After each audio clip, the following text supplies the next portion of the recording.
السلام علیکم ورحمۃ اللہ وبرکاتہ۔ بسم اللہ الرحمن الرحیم۔ دوستو، حضرت خالد بن ولید رضی اللہ تعالی عنہ نے ایک مرتبہ شام کے ایک قلعے کا محاصرہ کیا ہوا تھا۔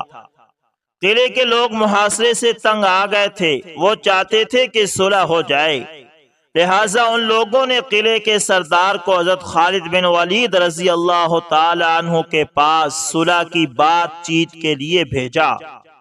چنانچہ ان کا سردار حضرت خالد بن ولید رضی اللہ تعالی عنہ کی خدمت میں حاضر ہوا۔ حضرت خالد بن ولید رضی اللہ تعالی عنہ نے دیکھا کہ اس کے ہاتھ میں چھوٹی سی شیشی ہے۔ حضرت خالد بن ولید رضی اللہ تعالی عنہ نے اس سے پوچھا کہ یہ شیشی میں کیا ہے اور کیوں لے کر آئے ہو؟ اس نے جواب دیا کہ اس شیشی میں زہر بھرا ہوا ہے اور یہ سوچ کر آیا ہوں کہ اگر آپ سے صلح کی بات چیت کامیاب ہو گئی تو ٹھیک، اور اگر بات چیت ناکام ہو گئی اور صلح نہ ہو سکی تو ناکامی کا منہ لے کر اپنی قوم کے پاس واپس نہیں جاؤں گا، بلکہ یہ زہر پی کر خود کشی کر لوں گا، یعنی خود کو اپنی جان سے ہی مار دوں گا۔ تمام صحابہ کرام رضوان اللہ علیہم اجمعین کا اصل کام تو لوگوں کو دین کی دعوت دینا ہوتا تھا، اس لیے حضرت خالد بن ولید رضی اللہ تعالی عنہ نے سوچا کہ اس کو اس وقت دین کی دعوت دینے کا اچھا موقع ہے۔ چنانچہ انہوں نے اس سردار سے پوچھا، کیا تمہیں اس زہر پر اتنا بھروسہ ہے کہ جیسے ہی تم یہ زہر پیو گے تو فوراً موت واقع ہو جائے گی؟ اس سردار نے جواب دیا کہ ہاں، مجھے اس پر بھروسہ ہے، اس لیے کہ یہ ایسا سخت زہر ہے کہ اس کے بارے میں معالجین کا کہنا یہ ہے کہ آج تک کوئی شخص اس زہر کا ذائقہ نہیں بتا سکا، کیونکہ جیسے ہی کوئی شخص یہ زہر کھاتا ہے تو فوراً اس کی موت واقع ہو جاتی ہے، اس کو اتنی نہیں مہلت ملتی کہ وہ اس کا ذائقہ بتا سکے۔ اس وجہ سے مجھے یقین ہے کہ اگر میں اس کو پی لوں گا تو فوراً ہی مر جاؤں گا۔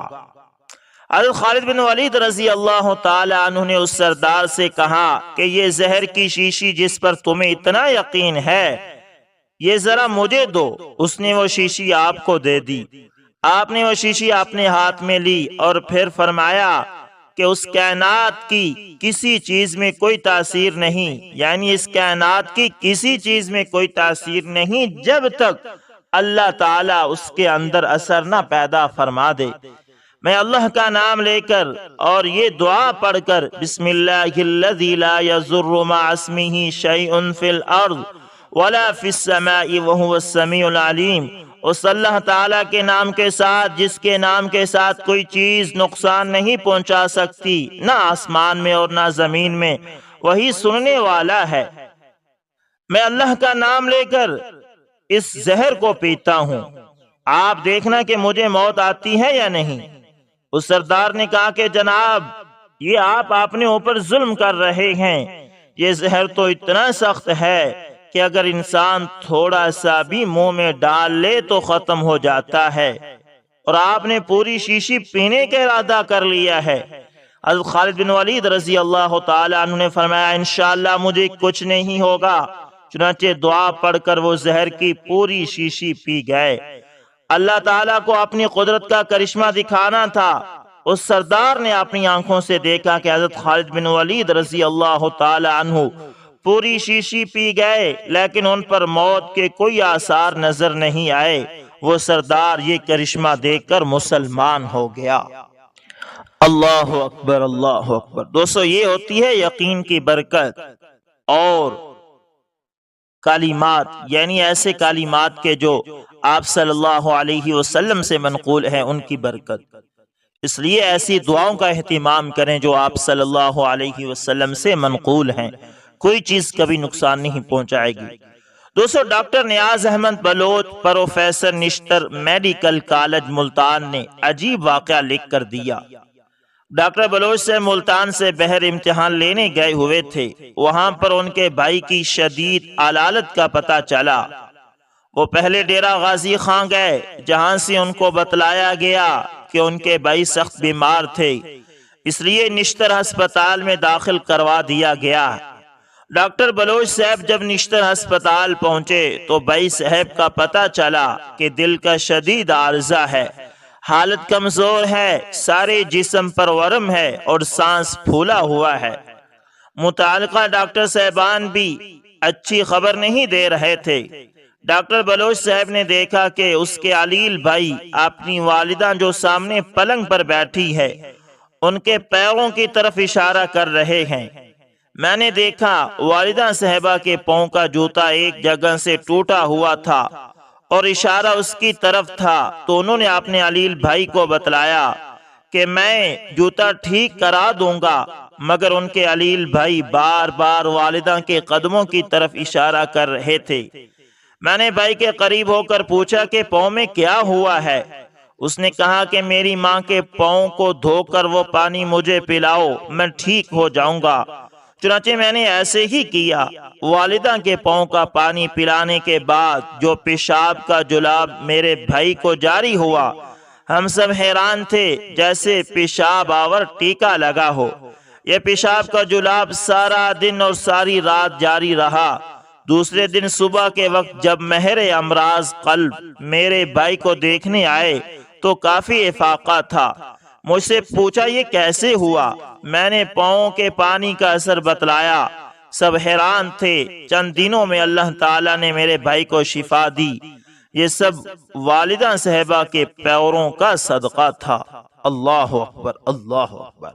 پروفیسر ڈاکٹر نور احمد نور صاحب لکھتے ہیں کہ کافی سال قبل میں اپنی والدہ صاحبہ کو جو راجن پور میں بیمار تھی دیکھنے کے لیے جایا کرتا تھا۔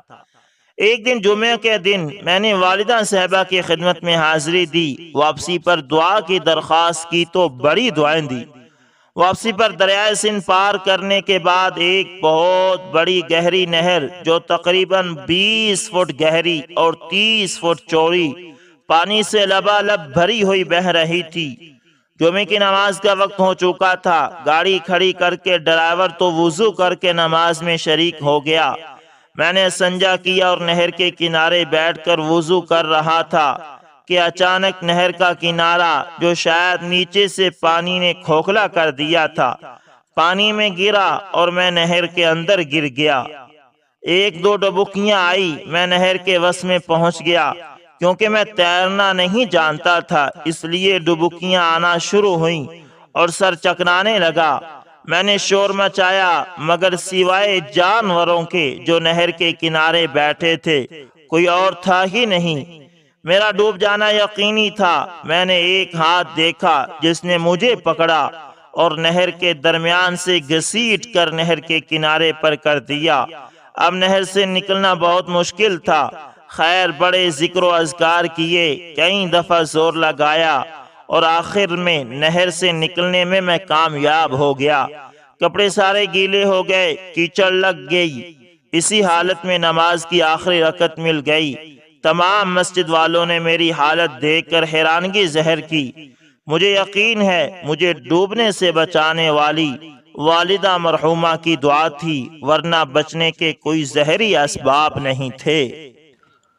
اللہ اکبر، اللہ اکبر۔ یہ ہوتا ہے دوستو دعاؤں کا اثر۔ اس لیے اٹھتے بیٹھتے چلتے پھرتے نکلتے ہوئے اپنے والدین سے دعائیں لازمی لیا کریں، کیونکہ ان کی دعاؤں میں بہت برکات ہوتی ہیں۔ دوستو ایک دفعہ کا ذکر ہے کہ خلیفہ ہارون الرشید اپنی بیوی زبیدہ سے مناظرہ کر رہا تھا۔ اثناء گفتگو زبیدہ نے ہارون الرشید کو دوزخی کہہ دیا۔ ہارون الرشید نے کہا کہ اگر میں دوزخی ہوں تو تمہیں میری طرف سے طلاق ہے۔ غرض دونوں آپس سے جدا ہو گئے۔ چونکہ خلیفہ کو زبیدہ سے بہت محبت تھی اور زبیدہ بھی خلیفہ کو نہایت محبوب رکھتی تھی، اس لیے دونوں بے قرار ہوئے۔ تمام علماء کرام کو جمع کر کے فتویٰ طلب کیا، مگر چپ رہے اور کہنے لگے کہ سوائے ذات الہی اللہ رب العزت کے سوا کوئی نہیں جانتا کہ خلیفہ دوزخی ہے یا بہشتی۔ اس وقت حضرت امام شافعی رحمت اللہ تعالی بھی آپ کی مجلس میں موجود تھے۔ اور عمر میں بھی 11 سال سے کم تھے۔ آپ نے کھڑے ہو کر کہا کہ اس مسئلے کا جواب میں دیتا ہوں۔ سب لوگ حیران رہ گئے کہ ایک بچہ کیا جواب دے سکتا ہے۔ تب ہارون الرشید نے آپ کو بلا کر پوچھا تو آپ نے کہا کہ چونکہ آپ سائل ہیں اس لیے تخت سے نیچے اتر جائیں اور مجھے تخت پر بیٹھنے دیں، تب میں جواب دوں گا۔ خلیفہ نے ایسے ہی کیا۔ جب آپ تخت پر بیٹھ گئے تو فرمایا کہ تمہارے سوال کا جواب بعد میں دوں گا، پہلے تم میری بات کا جواب دو۔ پوچھا کیا سوال ہے؟ فرمایا کہ کیا کبھی کسی گناہ کے کر سکنے کی ہمت ہوتے ہوئے تم نے خوف خداوندی سے اس گناہ کو ترک کیا؟ خلیفہ نے کہا ہاں۔ تب آپ نے فرمایا کہ میں حکم دیتا ہوں کہ تم بہشتی ہو۔ تمام علماء نے یہ سن کر کہا کہ یہ کس طرح اور کس حکم سے آپ کہہ رہے ہیں؟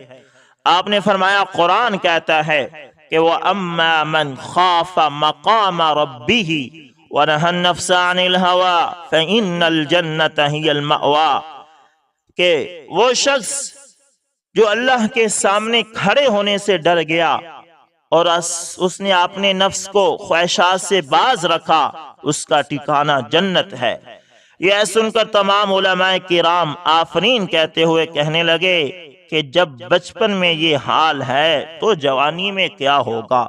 اللہ اکبر، اللہ اکبر۔ ایسے تھے ہمارے علماء کرام، اللہ نے انہیں ایسے علم کا وافر حصہ عطا کیا ہوا تھا کہ وہ قرآن اور حدیث میں سے ایسے ایسے موتی نکالتے تھے کہ عقل دنگ رہ جاتی تھی۔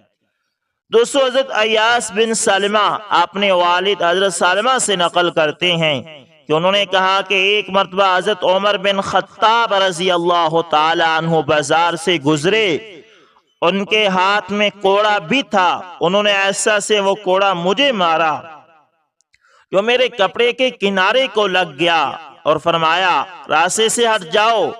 جب اگلا سال آیا تو آپ کی مجھ سے ملاقات ہوئی، مجھ سے کہا اے سلمہ کیا تمہارا حج کا ارادہ ہے؟ میں نے کہا جی ہاں۔ پھر حضرت عمر رضی اللہ تعالی عنہ میرا ہاتھ پکڑ کر اپنے گھر لے گئے اور مجھے 600 درم دیے اور کہا انہیں اپنے سفر حج میں کام میں لانا، اور یہ اس ہلکے سے کوڑے کے بدلے میں ہیں جو میں نے تم کو مارا تھا۔ وہ کہتے ہیں کہ میں نے کہا ہے امیر المومنین مجھے تو وہ کوڑا یاد بھی نہیں رہا۔ فرمایا لیکن میں تو اسے نہیں بھولا، یعنی میں نے مار تو دیا تھا لیکن سارا سال کھٹکتا رہا۔ اللہ اکبر، اللہ اکبر، اللہ اکبر۔ یہ تھے وقت کے امیر المؤمنین جو اللہ سے اتنے ڈرتے تھے، اتنے ڈرتے تھے کہ ایک ہلکا سا کوڑا مارا اور پھر سال بھر وہ کوڑا آپ کو کھٹکتا رہا، اور سال بعد پھر آپ نے معافی مانگی اور اس کا عوض دیا، اور آج اللہ معاف کرے لوگ قتل کر دیتے ہیں اور پھر بھی جا کر معافیاں نہیں مانگتے۔ اے اللہ آج ہمیں حضرت عمر جیسا خلیفہ دے، حضرت عمر جیسا بادشاہ دے اے اللہ۔ دوستو، حکیم الامت حضرت تھانوی رحمت اللہ تعالی کے ایک مرید تھے جن کو آپ نے خلافت بھی عطا فرما دی تھی اور ان کو بیعت اور تلقین کی اجازت بھی دے دی تھی۔ ایک مرتبہ وہ سفر کر کے حضرت والا کی خدمت میں تشریف لائے، ان کے ساتھ ان کا ایک چھوٹا بچہ بھی تھا۔ انہوں نے آ کر سلام کیا اور ملاقات کی اور بچے کو بھی ملوایا کہ حضرت یہ میرا بچہ ہے، اس کے لیے دعا فرما دیجئے۔ حضرت والا نے بچے کے لیے دعا فرمائی اور پھر ویسے ہی پوچھ لیا کہ اس بچے کی عمر کیا ہے؟ انہوں نے جواب دیا کہ حضرت اس کی عمر 13 سال ہے۔ حضرت نے پوچھا کہ آپ نے ریل گاڑی کا سفر کیا ہے تو اس بچے کا آدھا ٹکٹ لیا تھا یا پورا ٹکٹ لیا تھا؟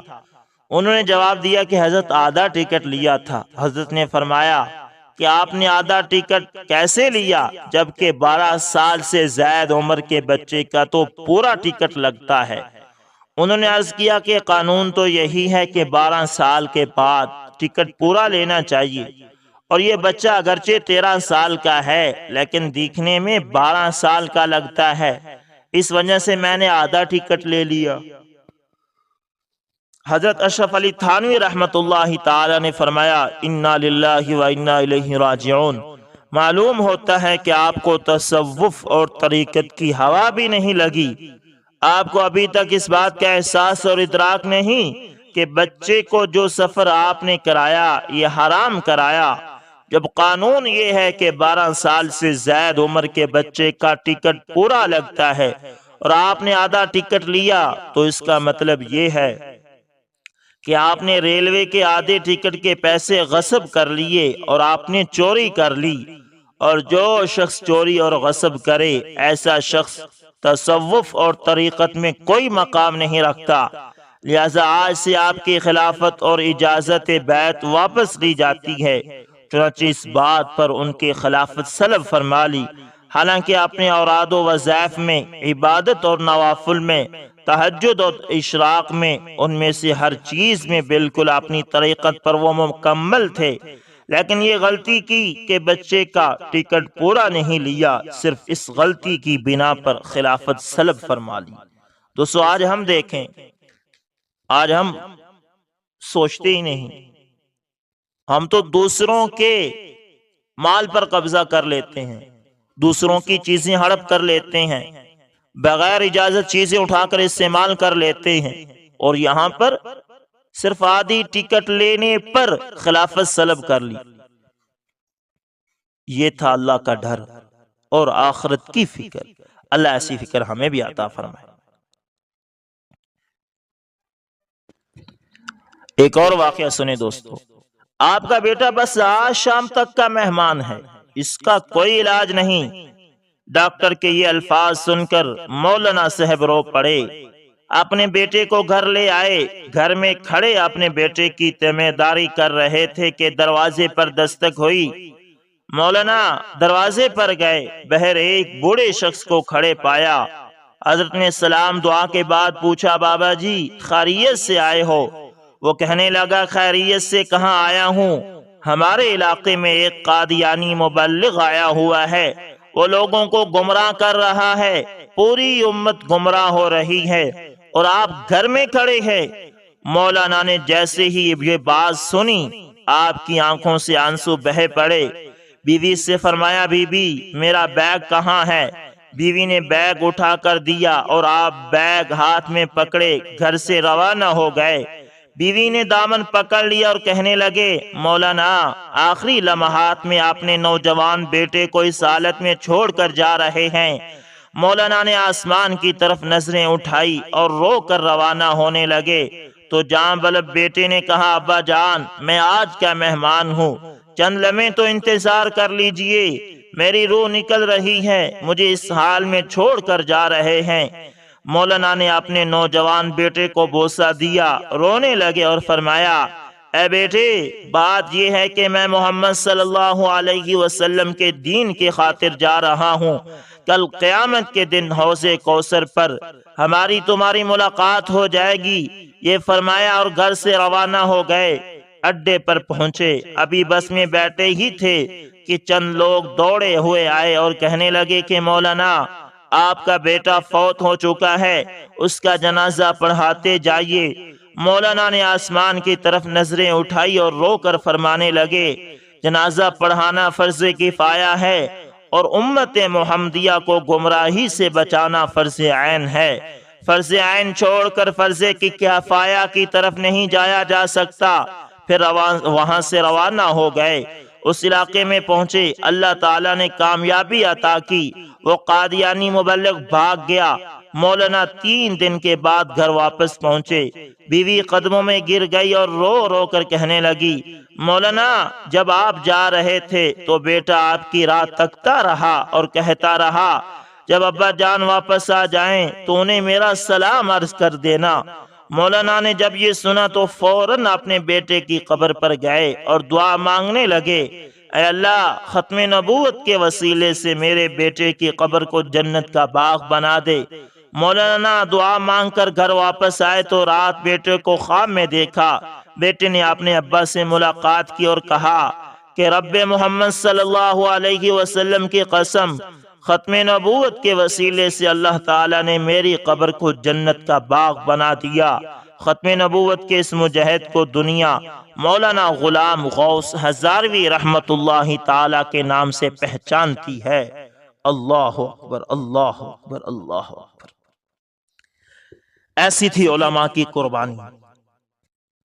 جب باپ نے بیٹے کی قربانی ختم نبوت کے خاطر دے دی تو اللہ تعالیٰ پھر کیوں نہ اس کی بخشش کرتے۔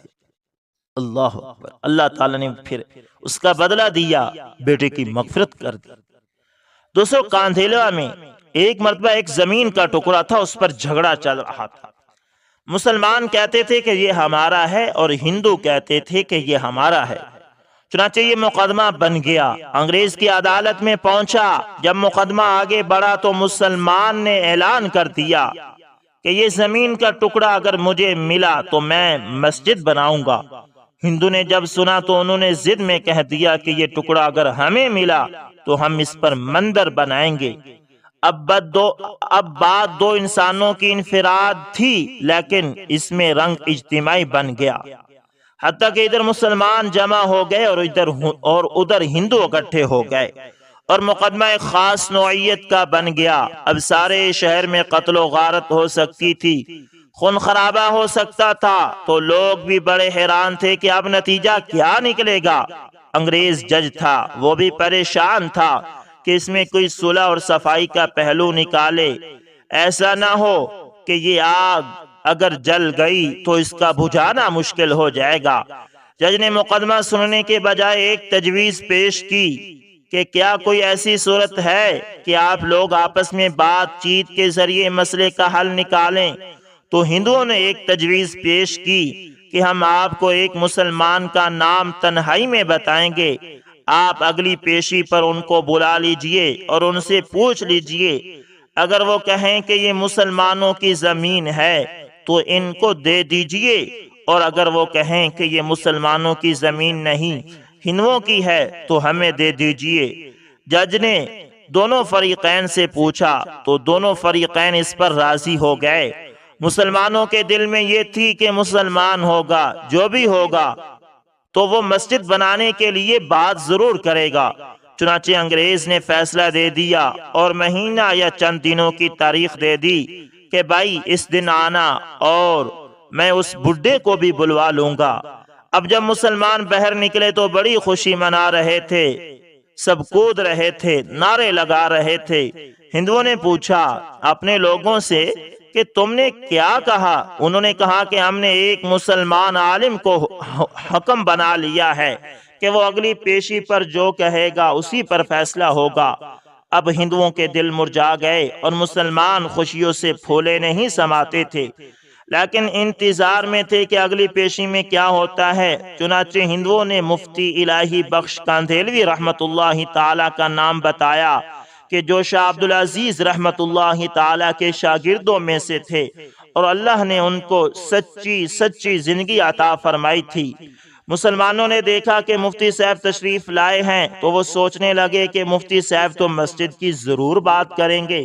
چنانچہ جب انگریز نے پوچھا کہ بتائے مفتی صاحب یہ زمین کا ٹکڑا کس کی ملکیت ہے، ان کو چونکہ حقیقت حال کا پتہ تھا، انہوں نے جواب دیا کہ یہ زمین کا ٹکڑا تو ہندوؤں کا ہے۔ اب جب انہوں نے یہ کہا کہ یہ ہندوؤں کا ہے تو انگریز نے اگلی بات پوچھی کہ کیا اب ہندو لوگ اس کے اوپر مندر تعمیر کر سکتے ہیں؟ مفتی صاحب نے فرمایا جب ملکیت ان کی ہے تو وہ جو چاہے کریں، گھر بنائیں یا مندر بنائیں، یہ ان کا اختیار ہے۔ چنانچہ فیصلہ دے دیا گیا کہ یہ زمین ہندوؤں کی ہے، مگر انگریز نے فیصلے میں ایک بات بہت عجیب لکھی۔ فیصلہ کرنے کے بعد لکھا کہ آج اس مقدمہ میں مسلمان ہار گئے مگر اسلام جیت گیا۔ جب انگریز نے یہ بات کہی تو اس وقت ہندوؤں نے کہا کہ آپ نے تو فیصلے دے دیا، یعنی ہمارے حق میں فیصلہ دے دیا، اب ہماری بات بھی سن لیجئے، ہم اسی وقت کلمہ پڑھ کر مسلمان ہوتے ہیں اور آج یہ اعلان کرتے ہیں کہ اب ہم اپنے ہاتھوں سے یہاں مسجد بنائیں گے۔ تو عقل کہہ رہی تھی کہ جھوٹ بولا کہ مسجد بنے گی، مگر مفتی صاحب نے سچ بولا اور سچ کا بول بالا ہوا۔ اللہ اکبر۔ سچے پروردگار نے اسی جگہ مسجد بنوا کر دکھلا دی تو کئی مرتبہ نظر آتا ہے کہ جھوٹ بولنا آسان راستہ ہے۔ جھوٹ بولنا آسان راستہ نہیں ہے، یہ کانٹوں بڑا راستہ ہوا کرتا ہے۔ جھوٹے سے اللہ تعالیٰ نفرت کرتے ہیں، انسان نفرت کرتے ہیں، انسان اعتماد کھو بیٹھتا ہے۔ ایک جھوٹ کو بولنے کے لیے کئی جھوٹ بولنے پڑتے ہیں، لہذا جھوٹی زندگی گزارنے کے بجائے سچی زندگی کو آپ اختیار کیجئے، اس پر پروردگار آپ کی مدد فرمائیں گے انشاءاللہ۔ دوستو دعا کریں اللہ تعالیٰ یہ صفت، سچائی کی صفت ہمارے اندر بھی پیدا فرما دے، اور آج سے عہد کریں کہ جھوٹ نہیں بولنا چاہے جو بھی ہو جائے۔ امید کرتا ہوں ویڈیو اچھی لگی گی دوستو، پسند آئے تو لائک شیئر کمنٹ لازمی کریں، اور اگر آپ ہمارے چینل یس انفارمیشن ٹی وی پر نئے تو اس کو لازمی سبسکرائب کریں، اور ساتھ میں بیل کے نشان کو دبانا نہ بھولیے گا تاکہ ہر نئی ویڈیو کو نوٹیفیکیشن آپ لوگوں تک پہنچتا رہے۔ دوستو ملتے ہیں کسی نیکسٹ اچھی سی ویڈیو کے اندر، تب تک کے لیے اللہ حافظ، جزاکم اللہ خیر۔